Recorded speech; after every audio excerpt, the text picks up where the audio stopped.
Welcome to today's devotional message from Trusting God Always. You prayed, you fasted, you waited, and still, silence. Maybe this message is the sign you didn't know you needed.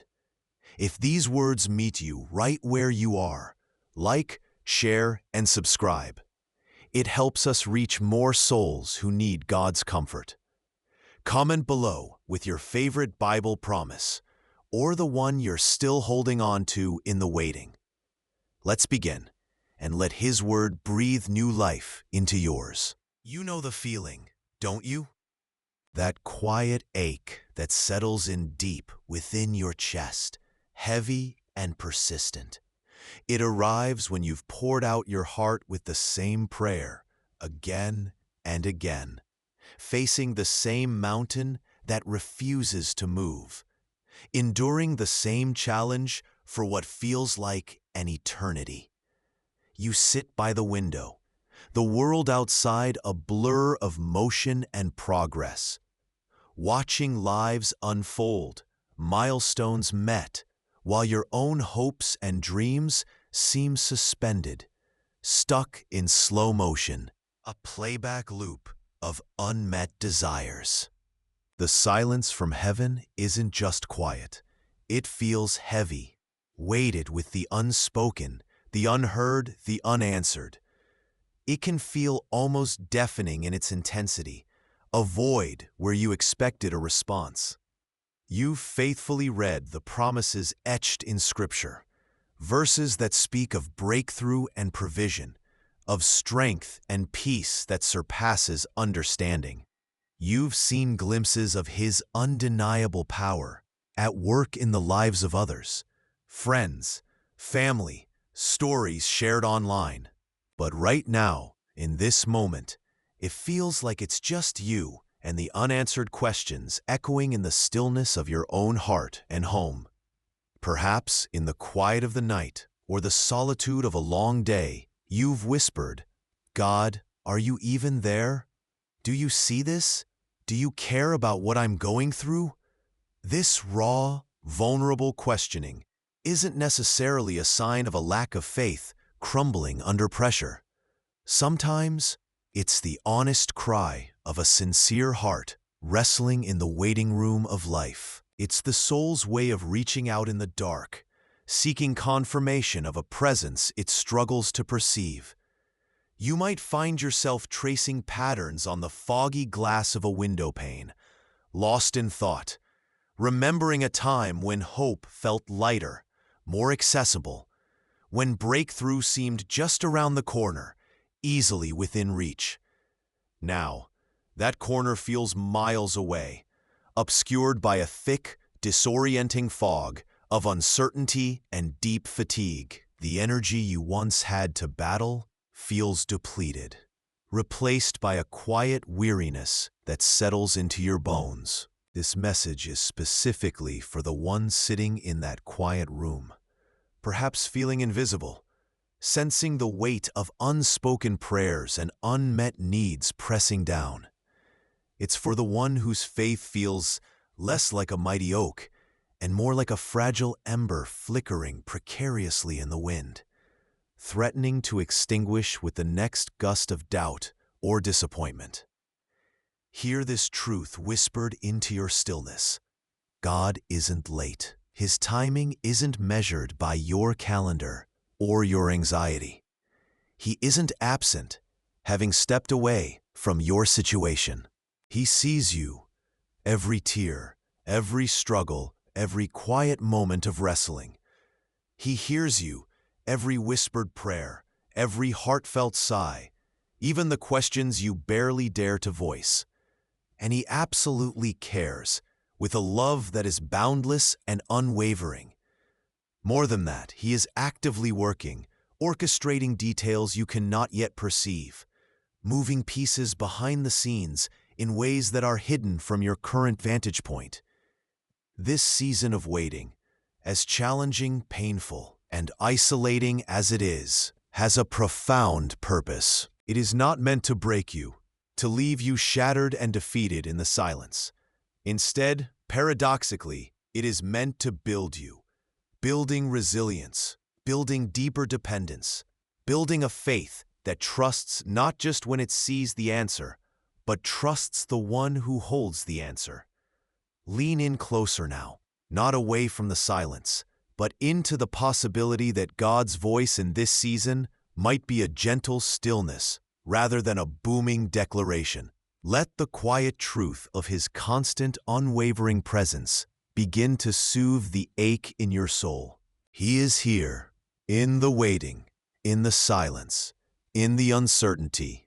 His presence is the foundation beneath the shifting ground.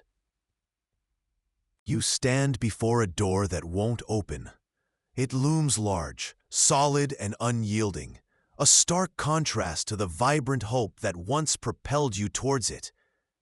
You've tried the handle, a desperate, repeated twist that yields nothing but a silent click. You've knocked, first gently, then with the raw urgency of a soul in need, until your knuckles were sore and your arm ached. You've pleaded, the words catching in your throat, blurring with the hot, silent tears that track paths down your face. This isn't just wood and hinges. It's a dream deferred, a solution withheld, a way forward blocked, perhaps a job opportunity that vanished, a relationship you poured into that remains broken, a healing you desperately need that hasn't come, or a financial burden that feels insurmountable.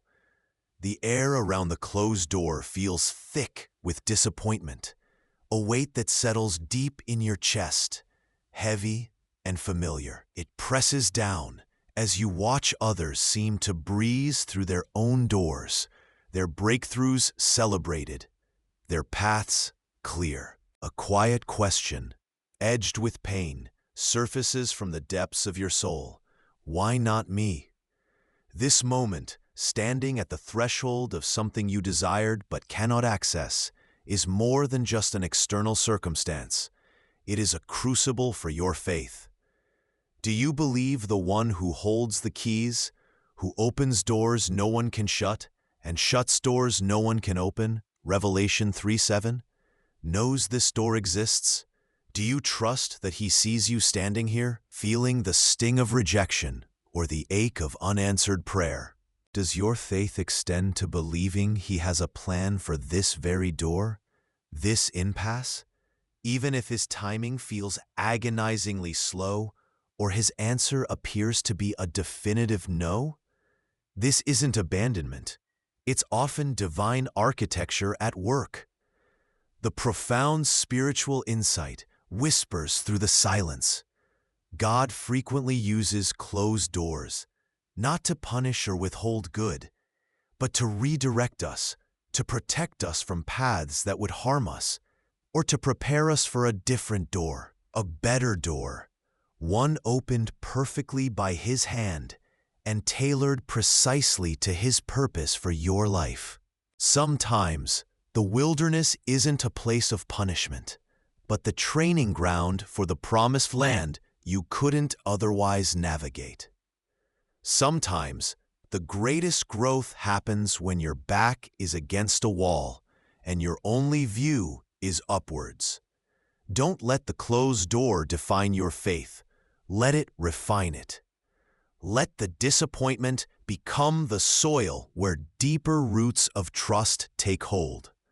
Instead of just staring at what is blocked, lift your gaze and ask Him, what am I to learn here? What quiet strength are you building in me in this very spot? What unseen danger have you steered me away from? What forgotten promise are you preparing me to receive in a new way? Trust that His no or not yet is not a rejection of you, but a divinely guided step in His unfolding story for your life. A story that includes a door waiting to be opened, not by your strength or timing, but perfectly by His sovereign hand. You sit in the quiet, the unanswered question heavy in the air, feeling the passage of time like grains of sand slipping through your fingers. You prayed, You waited. Maybe you even tried to help things along, and yet the promised land feels farther away than ever. It's easy to wonder if God has forgotten, if his timing is wrong, or perhaps if your faith wasn't strong enough to begin with. This season of waiting can feel like a barren wilderness, stretching out endlessly under a silent sky. Think about Abraham. God gave him a promise that stretched the limits of human understanding. A nation would come from him, from his own body, despite his advanced age and Sarah's deep barrenness. It was a promise that seemed utterly impossible the moment it was spoken. He was 75 when that word first landed on his spirit, a seed planted in seemingly infertile ground. And then the waiting began. Years bled into decades. Imagine the sunrise over their nomadic camp. Another day, another week, another year passing without the cry of a baby. Imagine the conversations between Abraham and Sarah, the hushed doubts, the moments Sarah must have sighed, looking at the empty space in their tent meant for a child. The ache of absence wasn't a fleeting pain. It was a constant companion. Their wait wasn't just a few weeks or months. It was a lifetime, spanning 25 years until Isaac was finally born, when Abraham was around 100. Weariness must have settled deep in their bones. They even tried to help God out, didn't they? The story of Hagar and Ishmael is a raw, painful reminder of what happens when we lose faith in the silence and grasp for human solutions to divine delays. It's a mirror reflecting our own moments of trying to force doors open or manufacture outcomes born from anxiety that God's plan won't unfold. But their wait wasn't just about enduring time. This ancient story holds a powerful mirror for our own journey through the unknown. Abraham's spiritual insight wasn't just about finally receiving the promise. It was about becoming the father of faith during the waiting. His identity wasn't formed in the moment of fulfillment, but forged in those silent years, hammered out in the moments he chose to believe God, even when circumstances screamed the opposite. Romans 4:18-21 paints a picture of this. Against all hope, Abraham in hope believed. He did not waver through unbelief, but was strengthened in his faith, being fully persuaded that God had power to do what he had promised. His faith wasn't naive. It was a defiant hope, rising in the face of impossible facts. His call to us is clear across the millennia. Your waiting isn't empty time. It's formation time. God isn't just keeping you waiting. He is working in the delay. He is building your capacity to receive and steward the promise He has for you, shaping you in the stillness. What character is He trying to build in you right now? What aspects of His unwavering faithfulness is He revealing through the delay that you might never see in moments of instant gratification? Like Abraham, hold on to the promise, not just with your head, but with a faith that affects how you live each day of the wait. Sometimes, the strongest movement forward is the quiet resolve to stand still in His truth. You sit there, maybe in the quiet of your home, maybe in the relentless noise of the world, and you just feel stuck. Like a seed dropped into the cold, dark earth, the sunlight is a distant memory. There's no green shoot pushing through, no visible sign of life, just the heavy soil all around, a world of waiting in the darkness. You wonder if spring will ever come, if you'll ever burst forth, feel the warmth, unfurl your leaves towards the sky. It feels stagnant, unproductive, forgotten. Doubt whispers, questioning if anything is even happening in this hidden place. Anxiety about the future presses in because you see no movement, no outward progress, only the quiet, relentless pressure of the soil. But below the surface, where no eye can see, critical work is happening. In the stillness you dread, roots are pushing through the soil, thin, tenacious threads seeking purchase, anchoring the seed, drawing up invisible nutrients. This unseen process is quiet, messy, and often uncomfortable. It's the necessary foundation being built, the resilience being woven into your very core, preparing you to support the future growth and weathering the storms that will inevitably come. This is often what God is doing in your season of waiting, your season of feeling buried. He is building your roots deep into the soil of His character. Colossians 2:7.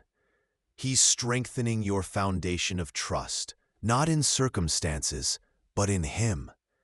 He's developing perseverance where you thought you had none, and a dependence on Him that outward flourishing alone cannot teach.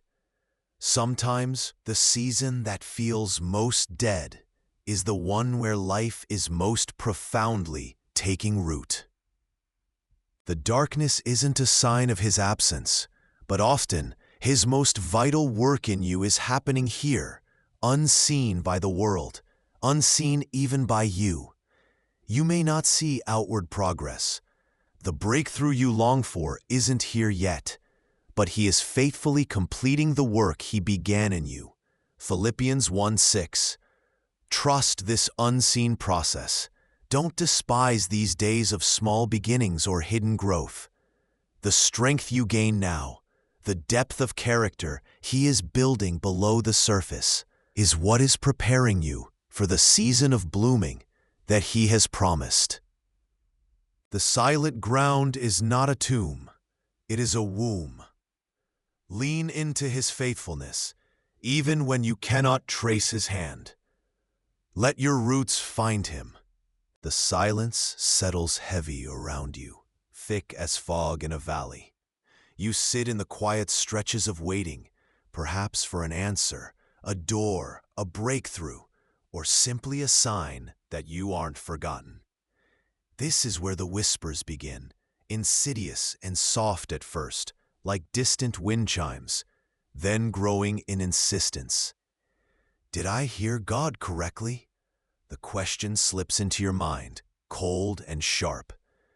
Was that just my own desire, cleverly disguised as divine direction?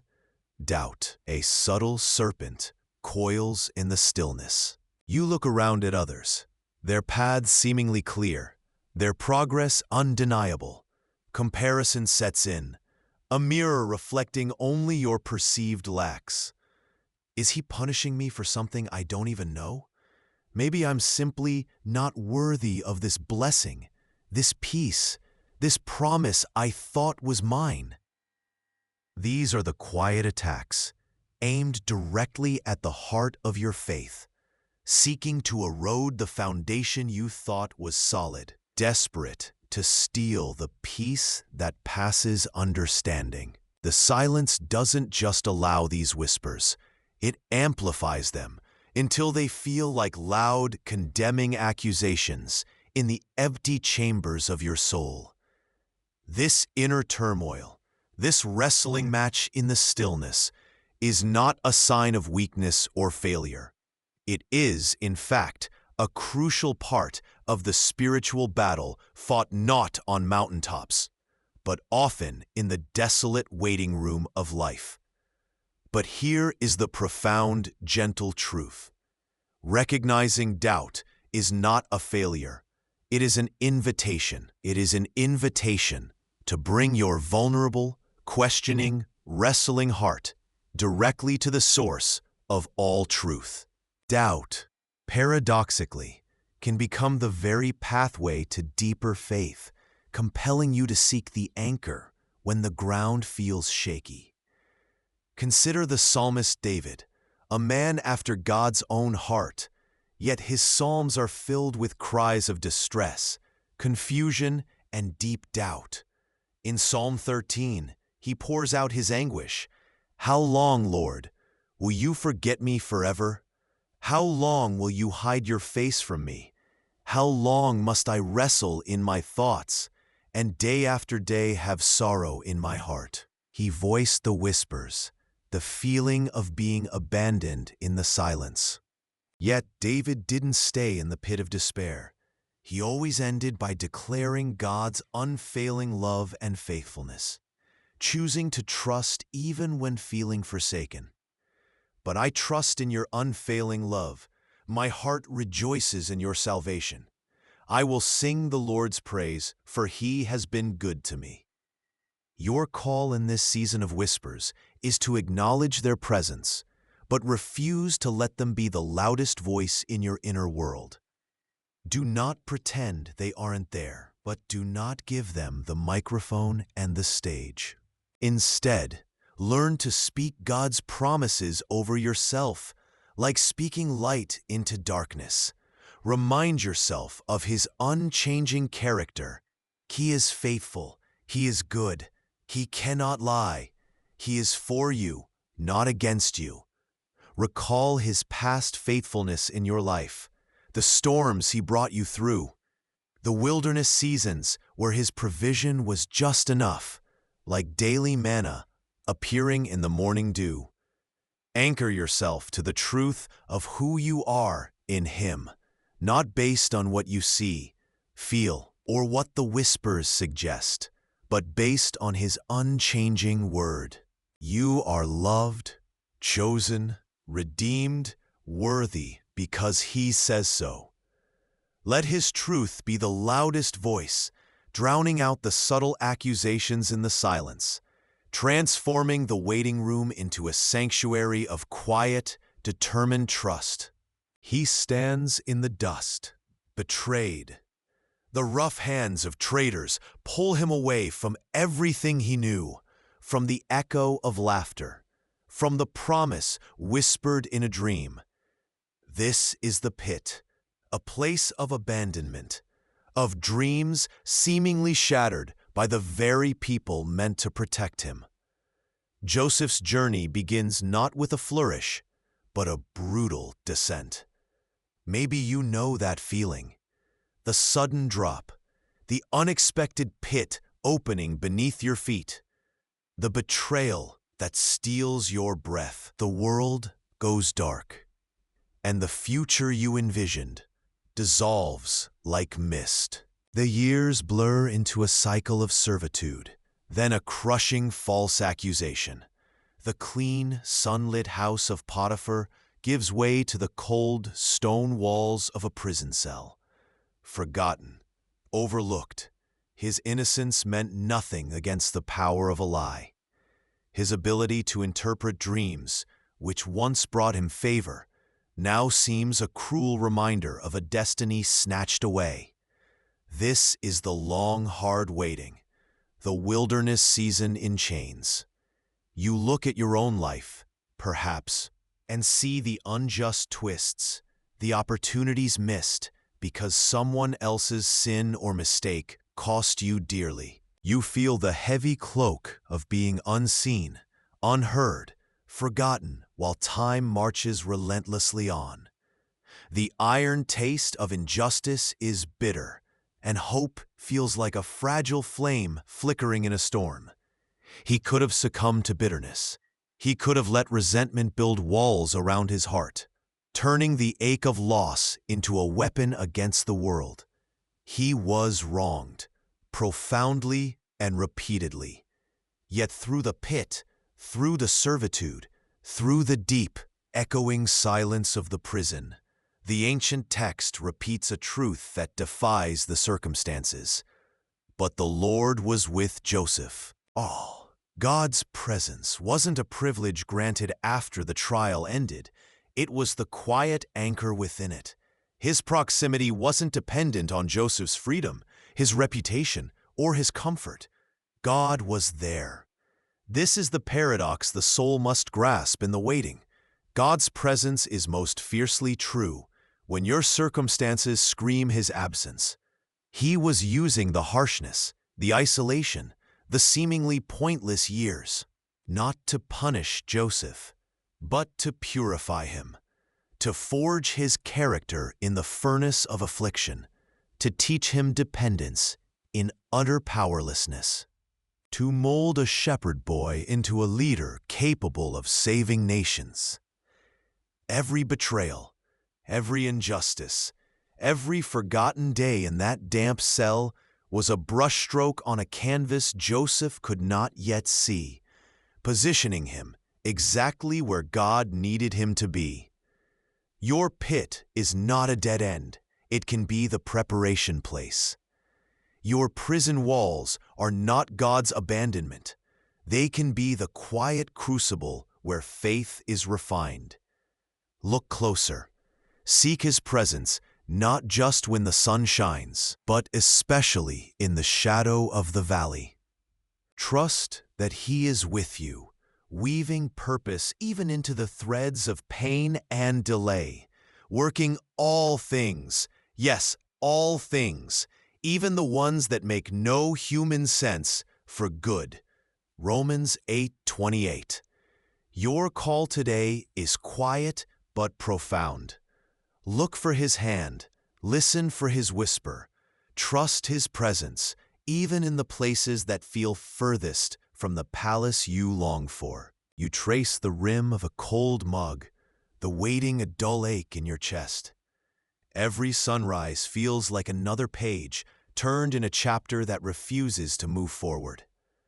You've spoken the prayers, voiced the desperate hopes, planted the mustard seed of faith in barren ground, and still, the season hasn't shifted. The question whispers, then roars. Why the delay? Is God simply slow, unaware, uncaring? This moment, this prolonged pause, feels less like a holy hush and more like abandonment in a wilderness where the provision never seems to arrive. Your plans gather dust, your energy wanes, and the vibrant future you envisioned feels like a mirage shimmering just out of reach. Yet spiritual truth whispers back. Divine delays are not indicators of God's indifference, but often intricate strokes in his masterful design. He isn't waiting to give you something. Often, he is waiting for something, for the perfect alignment, for a hidden obstacle to clear, or most profoundly, for you to be fully prepared. Sometimes, the delay is a sacred shield, a protection from storms you cannot yet perceive, keeping you anchored until the treacherous currents pass. Other times, it is intensive preparation. You are the seed being carefully matured in the dark soil, gathering strength and resilience before breaking through the surface into the sunlight. The blessing is coming, yes, but perhaps you aren't ready for its weight, its responsibility, or the impact it will have. Or maybe the blessing itself isn't ready, needing other lives, other circumstances, other divine delays elsewhere to perfectly converge. This season in the valley is not wasted time. It is foundational time. God isn't just working for you in the delay. He is working in you. He's refining your patience like precious metal in the fire, cultivating a deeper reliance on his presence rather than your own timing. The paradox unfolds gently. You find strength not in striving to speed things up, but in learning to be still. Peace arrives not when the answer comes, but when you trust the one holding the answer. The shift God invites is from the restless question, "How much longer?" to the surrendered inquiry, "What are you doing in me right now, Father?" Trust that his delay isn't denial.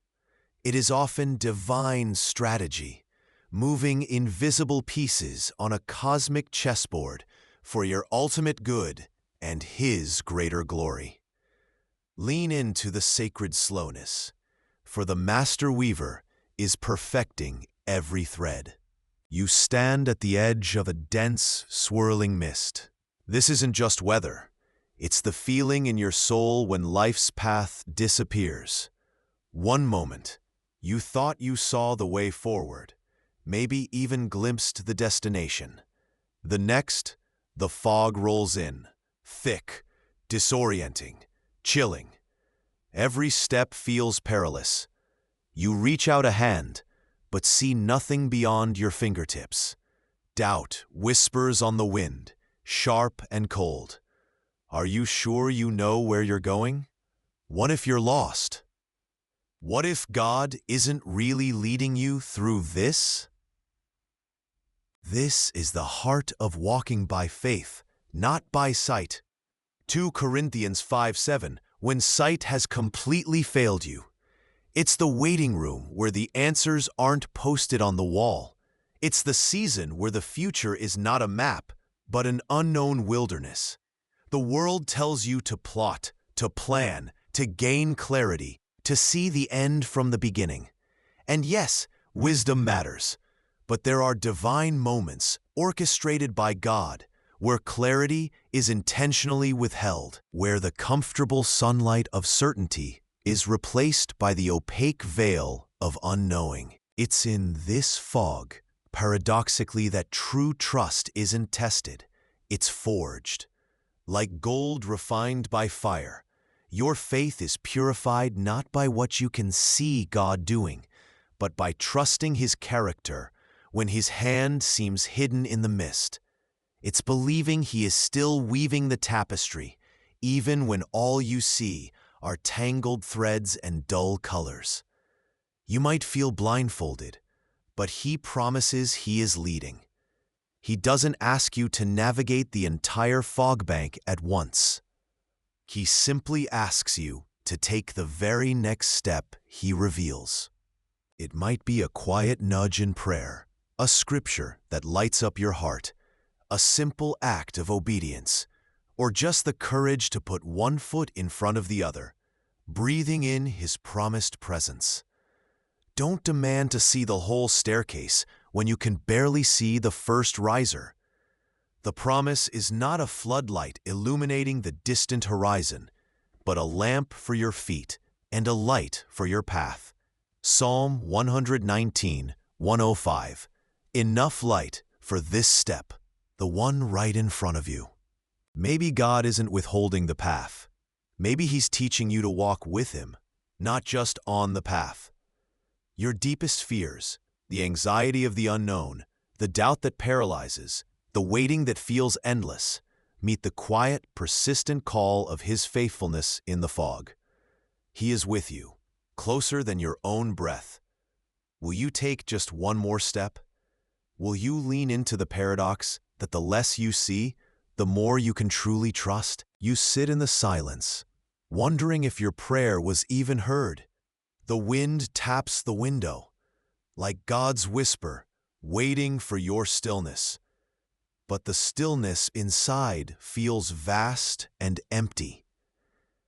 You've been waiting for so long, waiting for the door to open, the call to come, the healing to manifest, the season to change. Your eyes are fixed on the horizon, searching for the first sign of breakthrough, for the moment the answer finally arrives. It's easy, isn't it, to live in the future of your hope, to constantly scan the landscape for the destination of your waiting. You imagine yourself there, past the trial, celebrating the arrival. And sometimes, in this intense focus on the destination, you might feel profoundly alone here. You might feel like God is waiting at that finish line too, expecting you to somehow traverse this barren stretch on your own strength, or simply endure until you finally catch up to his plan. You might wrestle with the feeling that you've been left in this wilderness, with the promise seeming miles ahead and God Himself feeling just as distant. The valley feels deep, the silence stretches, and the tears fall into the quiet space, leaving you feeling abandoned, forgotten in the long pause between the prayer and the answer. This fear, this gnawing doubt, is God even with me now, is a heavy burden to carry. You wonder if He's aware of the mundane ache, the small, daily struggles that fill the space where the big answer hasn't landed yet. It feels like He's overseeing your trial from afar, a distant manager perhaps, but not an intimate companion. But the truth, the profound, unwavering truth that anchors the soul is this: God is not just waiting for you at the finish line. He is with you in the waiting. He is walking beside you through this very valley you traverse today. He is sitting with you in this silence that feels so loud. He is holding you gently in these very tears that stream down your face. His promise is not conditional on your arrival or your breakthrough. It is based on His unchanging nature. I will never leave you nor forsake you. Hebrews 13:5. This isn't a promise for after the struggle. It's a promise for the struggle itself. The spiritual insight isn't just about what you gain at the end of the waiting, but who is with you throughout it. The presence of God is your greatest strength and comfort in the waiting season. He isn't merely a distant manager overseeing your trial, observing from the sidelines. He is an intimate Father, a constant friend, actively sharing the journey with you, moment by moment. He is Emmanuel, God with us. Your call, then, in this season of waiting, is not just to endure or strive towards the finish line, but to practice recognizing His presence right here, to look for Him, not just in the dramatic breakthroughs, but in the mundane moments, in the quiet thoughts that bring a flicker of peace, in the small mercies of each ordinary day, the breath in your lungs, the sun on your face, a kind word from a stranger, the resilience of your own heart. These are whispers of His nearness. Even when you can't feel Him working on the situation in the way you expected, learn to feel Him walking with you in the situation. His hand is not just pushing you forward, it is holding yours. His voice is not just calling you to the destination, it is speaking comfort into your ear on the way. This presence, this unwavering companionship is the real promise. It is the source of strength that doesn't depend on circumstances changing, but on the unchanging reality of His love. You are not alone. He is here. You've marked the date on your calendar. Maybe it was a month ago, maybe a year. It's the day you've whispered to God, the deadline you've clung to, the moment you believe the answer must arrive. You check the clock, then the calendar again. The date you circled, underlined, prayed over, has come and gone. Nothing shifted. Nothing changed. The silence feels heavier now, weighted with the unspoken question, did God hear me? Was I forgotten? This is the raw, honest ache of surrendering the timeline. It is perhaps the hardest part of waiting, relinquishing your own internal calendar, the one you've meticulously crafted, the one that dictates when relief should come, when the breakthrough must happen. Frustration begins to bloom in the empty space where expectation withered. Disappointment settles like dust on a forgotten shelf. It's easy to feel ignored when God doesn't meet your deadline. You've done your part, you think. You've prayed, you've waited, you've trusted. And still, the situation remains stubbornly unchanged. But here lies a profound spiritual truth, a challenging invitation hidden within the waiting. God does not operate on a digital calendar. He works on an eternal timeline, a grand tapestry woven with threads of moments you cannot see from your vantage point. His perspective isn't limited to the next week or the next year. He sees the beginning from the end, understanding how every prayer, every delay, every closed door, every unexpected detour fits into a masterpiece far grander than you can possibly imagine right now. The spiritual insight that truly transforms this struggle is this: true surrender isn't just about yielding the outcome to God. It's about yielding the timing. It's trusting that His now is the perfect now, even when your now feels desperate, late, or impossibly far away.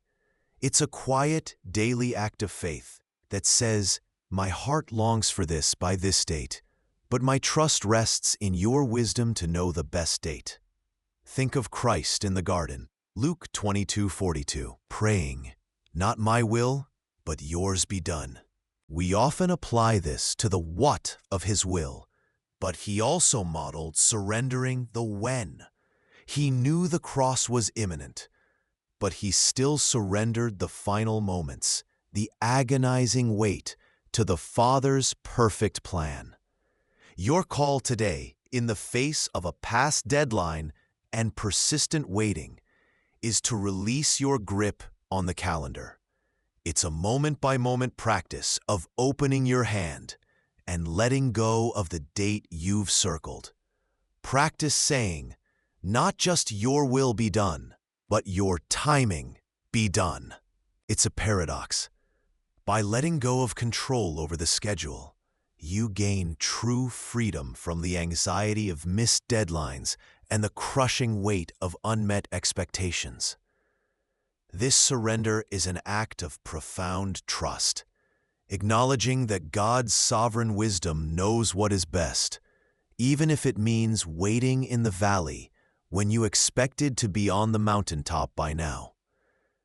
It frees your heart to breathe, to notice the small mercies in the waiting, and to remain open to God moving in ways and moments you never anticipated. The forced quiet descends. Not a chosen quiet, but the kind imposed by circumstances beyond your control. The world outside races by, celebrating busyness, the relentless hum of doing, achieving, moving. But you are paused, stuck, perhaps, held in a season of waiting that demands a stillness your hurried soul resists. Every fiber screams for action, for movement, for the comfort of controlling something, anything. This stillness feels like a void, an absence, maybe even a punishment. Your mind, a frantic hummingbird, flits from worry to what if, filling the silence with its own anxious noise. There's a pressure, a subtle panic, urging you to do something, make a call, send an email, force a door open. But the waiting holds firm, leaving you exposed to the terrifying quiet. It is here, in this unsettling stillness, that a different kind of strength begins to stir. Not the strength of your own effort, but a strength discovered in surrender. The ancient whisper of Psalm 46:10 echoes in the quiet space. Be still and know that I am God. This isn't a passive suggestion. It is a command, a profound invitation. Stillness is not emptiness. It is the fertile ground where true knowing takes root. You aren't just knowing about God from afar. You are invited to truly know Him intimately in the quiet depths of your soul. God often orchestrates these moments of forced stillness, not to punish you, but to quiet the noise of the world and the clamor of your own desires. He uses the silence to align your restless heart with His steady rhythm, to reveal truths you could never perceive amidst the distractions and the rush. It is in this quiet dependence that a paradoxical strength emerges, finding power not in striving, but in ceasing, not in controlling, but in yielding. Embrace this forced stillness, uncomfortable as it is. Resist the ingrained urge to fill every silent crack with noise, activity, or frantic planning. Create small, intentional moments of quietness within the day, even if they are just a few minutes. Step away from the screen. Turn off the music. Breathe. In that quiet, listen, not for booming pronouncements, but for the gentle whisper of His presence. Surrender the illusion of control, the belief that your frantic doing is what moves the mountains. The strength you seek is not found in your own effort, but in simply being present with the One who is always present with you. Let the stillness quiet your fear, and in its place, find the quiet strength that comes from knowing Him in the waiting. The stillness stretches longer than you ever imagined. The thing you're waiting for feels further away today than yesterday. Doubt whispers, cold and insistent, suggesting perhaps God has forgotten this corner of the world, this quiet ache in your chest. You look around at the lives rushing past, the breakthroughs, the answers, the prayers seemingly met, and the waiting feels less like preparation and more like punishment, a spiritual holding cell where nothing happens. The desert sand stretches endlessly, and your soul feels parched, questioning if the promised river will ever flow. Is this stagnation? Is this God's silence? But the truth is a seed buried deep, waiting for the right season to sprout. Waiting in the kingdom of God is not a passive state of doing nothing. It is a deeply active posture of faith. It is the refining fire where endurance is forged, not in the arrival, but in the journey towards it. While you wait for the mountain to move, God calls you to walk the path at its base, strengthening your legs for the climb you didn't know was coming. He doesn't ask you to stare idly at the horizon. He asks you to tend the garden right where you stand. He says, pray continually. Even when words feel empty, when the heavens seem brass, lift your voice. Prayer isn't just requesting, it's connecting. It's reminding your spirit who holds the universe. It's building a spiritual muscle that trusts even when it doesn't understand. He says, worship. Oh, worship, especially when the storm rages and your heart feels heavy with despair. Worship is the miracle drug for perspective. It shifts your focus from the overwhelming size of your problems to the even more overwhelming power of your God. It's declaring His goodness in the face of all that feels bad. He says, stay rooted in His word. The waves of doubt crash against the shore of your mind, threatening to pull you under. His truth is the anchor, the solid ground beneath the shifting sands. Immerse yourself in His promises, not as historical texts, but as living, breathing assurances for this moment, this wait.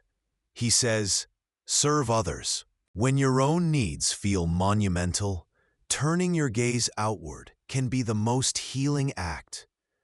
Helping someone else navigate their valley reminds you that God's story is vast and beautiful, and you are a part of a larger tapestry, not just a solitary thread. It builds compassion, which is often the very character needed to steward the blessing when it comes.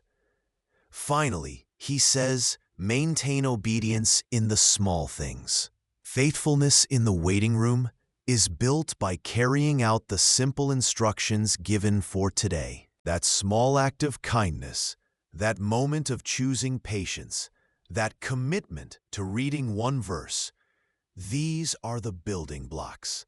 The spiritual insight here is profound, almost a gentle paradox. The faithful activity during the wait builds the character needed for the answer. God is not just preparing the breakthrough for you, He is preparing you for the breakthrough. He is pruning the vine so it can bear more fruit when the season comes. The waiting is not a void, it is a workshop. Consider this quiet call. What is one small step of obedience or service you can take today, right where you are, in the midst of your wait?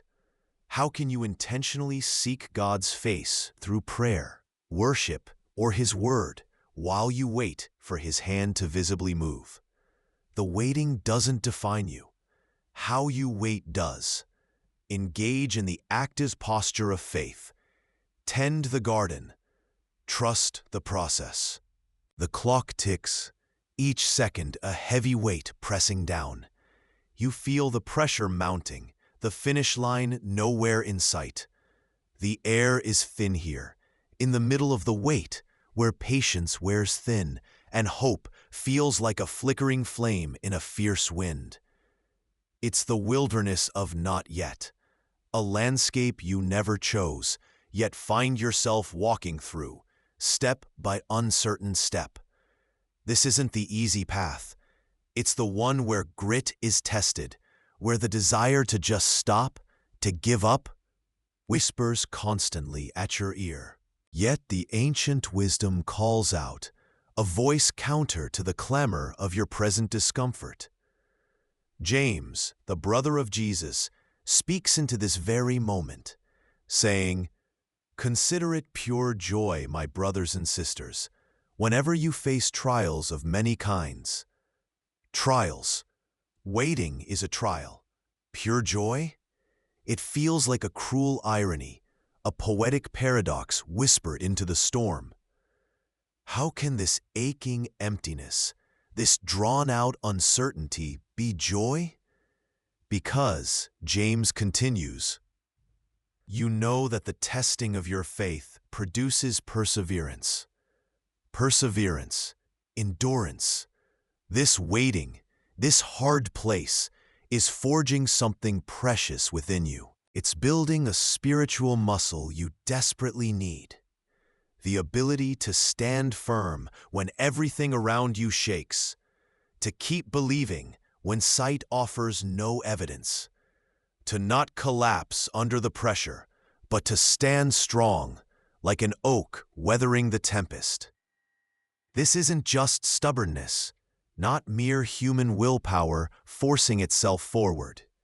This is holy endurance, infused and empowered by the very Spirit of God living within you.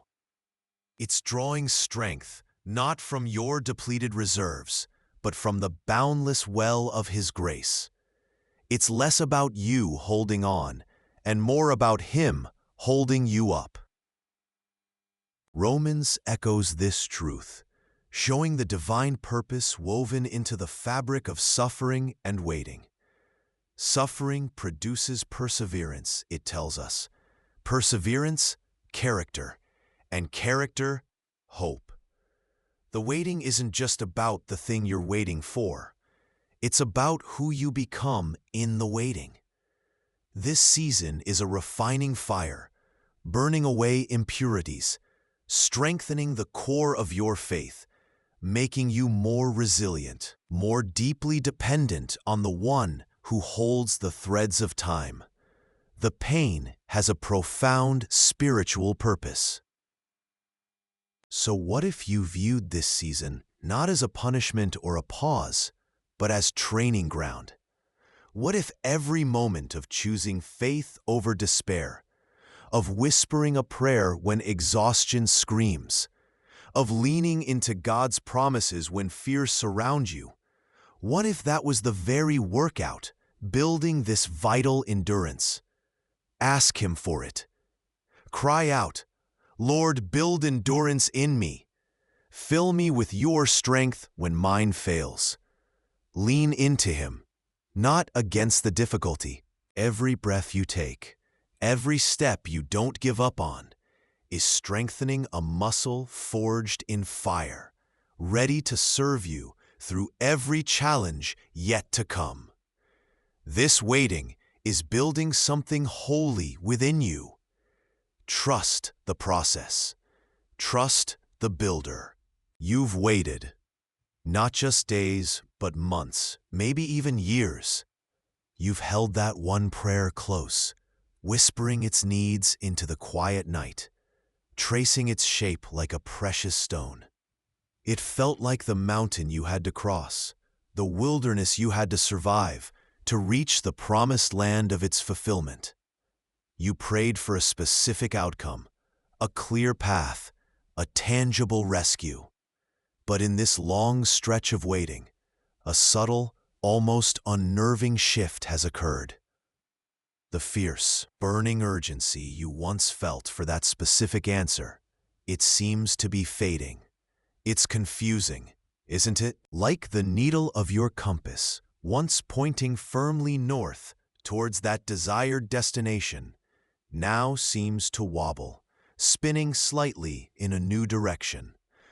What you once believed was the absolute essential, the non-negotiable requirement for your peace or happiness or future, has somehow lessened its grip on your heart. This wasn't intentional. You didn't decide to stop wanting it with such intensity. It happened as you kept waiting, kept seeking, kept, perhaps, just showing up in the quiet presence of God, day after day. Could it be that in the waiting, God isn't just preparing the answer for you, but preparing you for something even deeper? Could He be changing the very landscape of your heart's desires? The spiritual insight here is profound. Sometimes, the greatest work God does in the waiting isn't external at all. It's an internal transformation, a gentle realignment of what your soul truly yearns for. As you draw closer to Him, as His presence becomes more real and sustaining, the external circumstance, the specific outcome you begged for, naturally begins to pale in comparison to the richness of intimacy with your Creator. This isn't a sign of weakness or giving up or a lack of faith in your original prayer. Often, it is a powerful sign of spiritual maturity, a soul learning to find its ultimate satisfaction not in the gifts, but in the giver. This shift can feel unsettling, like losing your footing on familiar ground. Does this fading desire mean God won't answer the original prayer? Not necessarily. His plans are vast, His timing perfect, and He delights in giving good gifts. But perhaps He is showing you, gently but surely, that He wants to be your ultimate satisfaction, the deepest longing of your heart, the true north of your soul's compass. Psalm 37:4 isn't just a suggestion, it's a divine invitation. Delight yourself in the Lord, and He will give you the desires of your heart. Maybe the greatest desire He gives you is Himself, and when your deepest longing is Him, when He fills that central space, everything else, the external needs, the specific outcomes, falls into its proper perspective, its proper place. It's a gentle paradox, finding contentment in the possibility that the thing you thought you desperately needed might no longer be the source of your deepest joy. Because God Himself is. Your call in this confusing, beautiful season is not to force your desires back to where they were, nor to dismiss the original prayer entirely. It is to hold your desires, all of them, even the ones that feel like they're fading, with open hands before God. It is to ask Him, perhaps daily, to align your heart with His heart, to show you what truly matters from His eternal perspective. Trust the process. Trust that as you seek Him first, as Matthew 6:33 promises, all these other things, whether they look exactly like the original prayer or something far beyond what you could imagine, will be added unto you in His perfect way and His perfect time. It's a journey of releasing your grip on the what and trusting the heart of the who. You sit in the quiet corners of your heart, the ones where the unanswered prayers echo loudest. You've pleaded for the mountain to move, for the storm to cease, for the wilderness season to finally yield to fertile land. You're waiting for the thunderclap of breakthrough, the dramatic parting of the Red Sea in your own life story. And as the days stretch into weeks, perhaps months, the silence can feel deafening, whispering doubts into the waiting spaces. Was your prayer even heard? Is God still faithful when the big answer hasn't arrived on your timetable? This is where the soul learns a profound truth, often in the unexpected classrooms of the mundane. While you're scanning the horizon for the grand, unmistakable sign, the one that would change everything in an instant, you might be missing the quiet, constant evidence of God's faithfulness woven into the very fabric of today. Look closer. The sun, in its dependable grandeur, still rose this morning, pushing back the darkness with a silent promise of light. You drew breath deep into your lungs, a simple, involuntary act that is a miracle of sustenance. There was food on your table, maybe not a feast, but enough to nourish, to keep you going.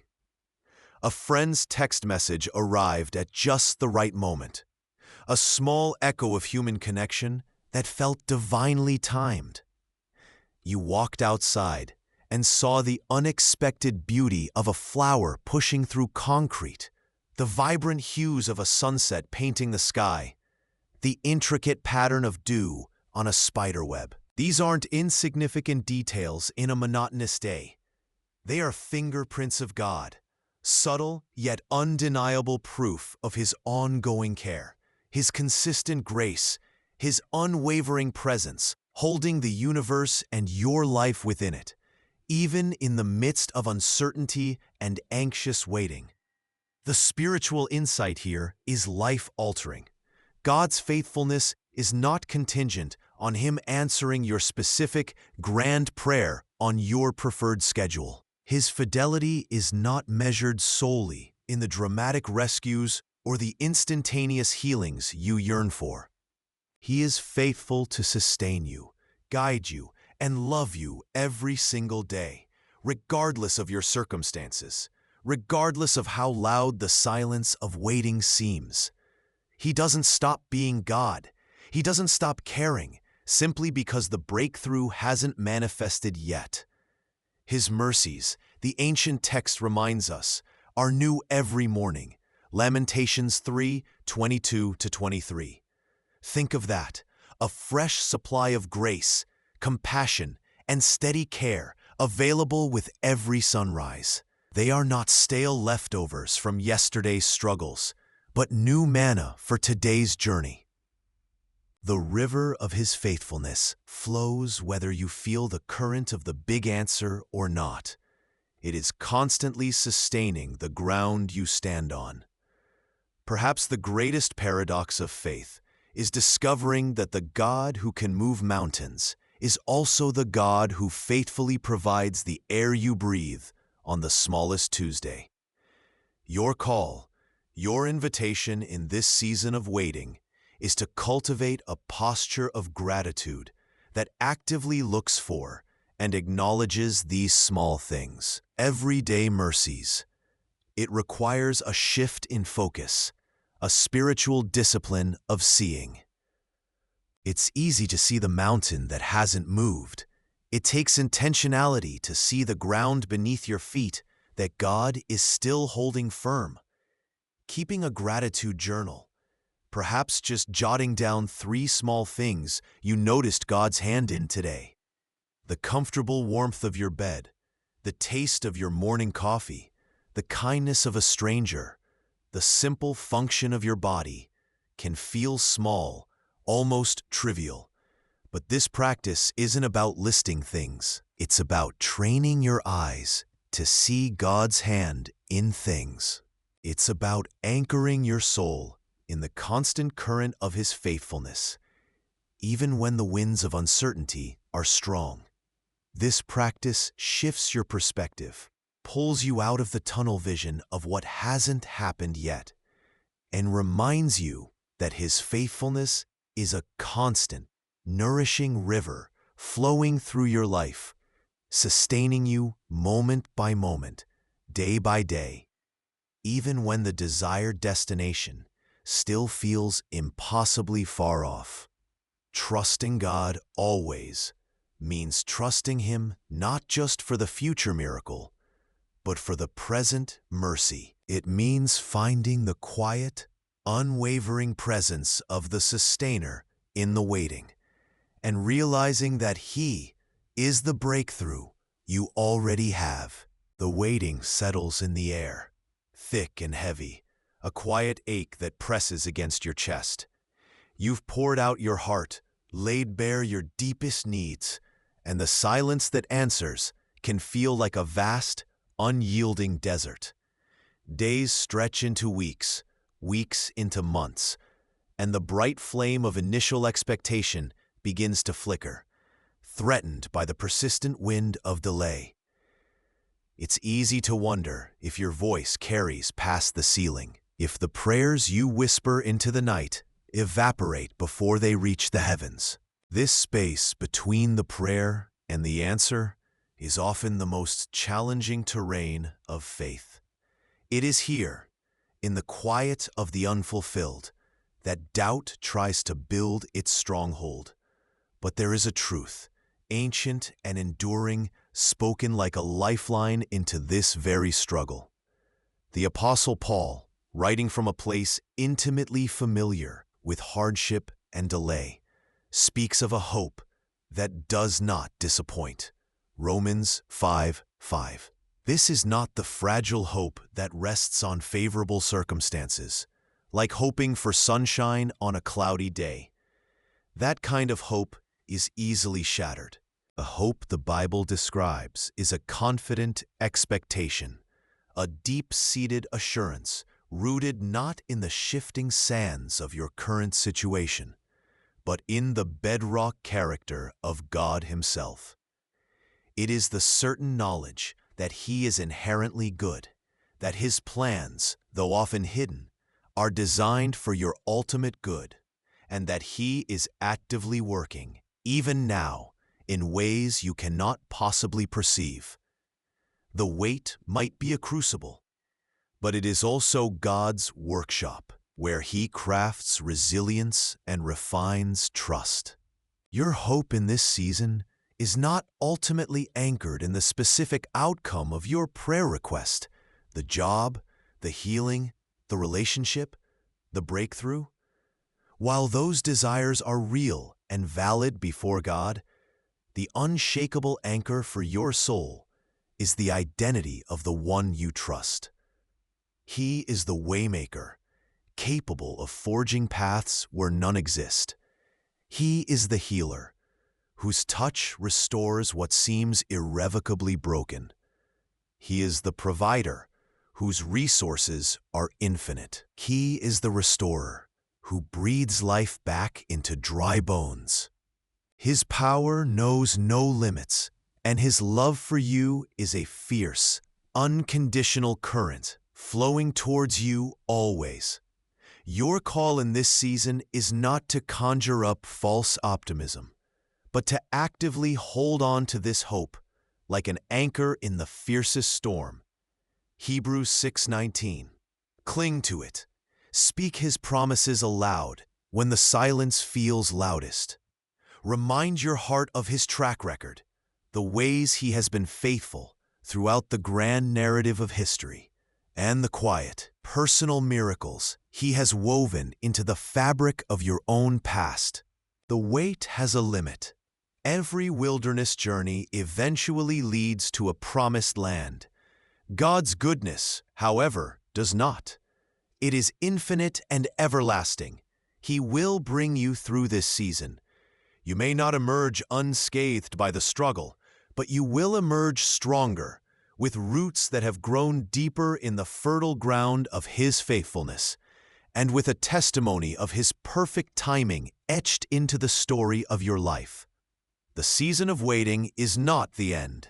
It is the sacred pause before the testimony begins. You have walked through the fog of uncertainty, the winding paths of unanswered questions. You have wrestled with the silence that sometimes felt like abandonment.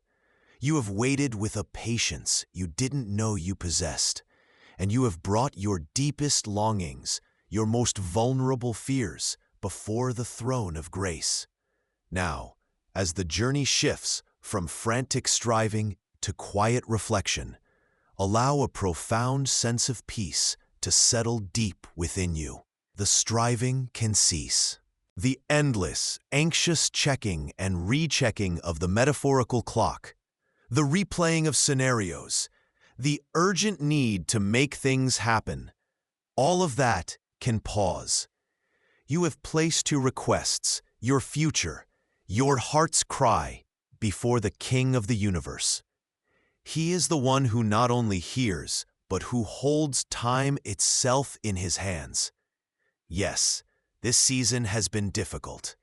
It felt like a wilderness at times, barren and stretching endlessly ahead. Yet look back, even briefly, and see his undeniable presence woven through the struggle. He wasn't distant. He was strengthening you in ways you couldn't perceive.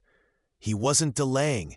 He was refining you, shaping you like a potter shapes clay, preparing you for the fullness of his beautiful plan. This season, though marked by difficulty and delay, has been fertile ground for spiritual growth. You have learned lessons here in the quiet valley that could not have been learned on the mountaintop. You have discovered what it truly means to trust his heart and his character, even when his ways make no sense to your finite mind. You have found a depth of endurance, a resilience rooted not in your own strength, but in his, that you didn't know you possessed. You have found strength in his presence, a quiet assurance, even in the most silent moments. Rest now in the unwavering assurance of his perfect timing. Release the heavy burden of trying to figure it all out, of orchestrating the outcome, of trying to make his promises happen through your own frantic efforts. Lay it down.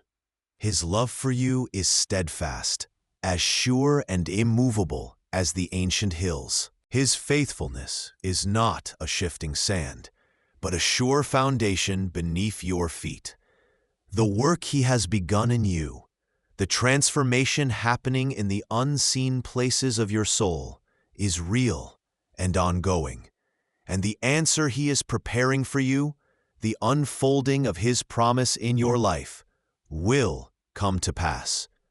It will come in his perfect, beautiful, and glorious time. Even in the quiet moments that may still stretch ahead, even in the space before the visible answer arrives, know this truth deep in your soul.